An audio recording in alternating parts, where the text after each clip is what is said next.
Spaghetti daw tayo ngayon. Happy birthday! So, ayan ang gagawin natin. Mag-spaghetti tayo ang ating dinner. So, samahan niyo ako guys. Ayan, ito yung chopped na carrots. Ayan, may hotdog, may garlic, merong sibuyas. Ito yung ating ground chicken. Ayan, meron din tayong binabad na chicken. Minarinade natin. Ayan. Meron tayong sugar and spaghetti sauce. Ayan. At meron din tayong pepper. So, tara, magluto na tayo. Ayan, naglagay na tayo ng ating butter. Mainit na yung ating pan. Ayan, mag-start na tayong mag-isa ng ating sibuyas at ng ating bawang. Ayan, ito yung ating hotdog. So, mag-start na tayo.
Ilagay na natin yung ating minarinade na chicken.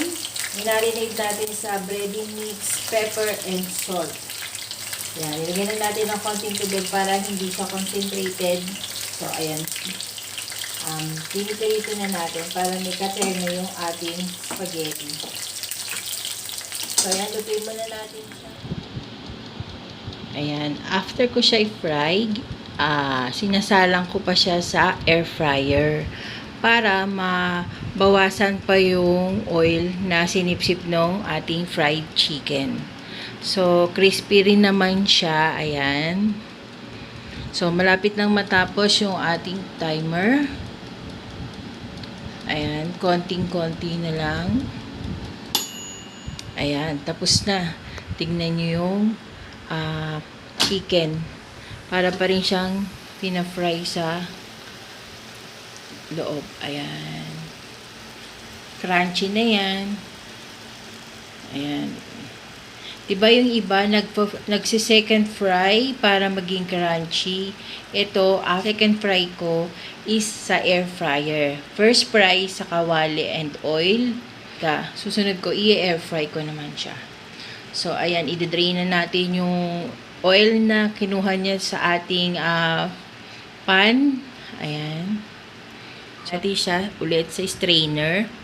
Ayan, para ma-drain pa yung oil. So, ayan, dahil nagkikrave na naman po si Christian. Ayan. Nagkikrave si Christian ng spaghetti and chicken. So, ayan, nagluto na lang ako ng spaghetti and chicken kasi ayaw namin magtagal sa supermarket or sa mall. So, kaya nag-homemade na lang ako ng spaghetti and chicken. So, ayan, nakita nyo na po kung paano ako gumawa ng spaghetti. Sana ay magustuhan ninyo ang aking vlog for today. At ang aking special spaghetti ala Janet. Kung nagustuhan po ninyo ang aking vlog for today, please like this video. Ayan. At kung hindi ka pa naman nakakapag-subscribe sa aking YouTube channel, please do subscribe to my YouTube channel. Ayan. And hit the bell notification para lagi kayong updated sa lahat ng vlogs and videos na i-upload ko. End na natin yung ating vlog. So, hanggang sa muli guys. See you on my next vlog. Bye! Kakain na kami. Ayan, please do subscribe guys. Bye!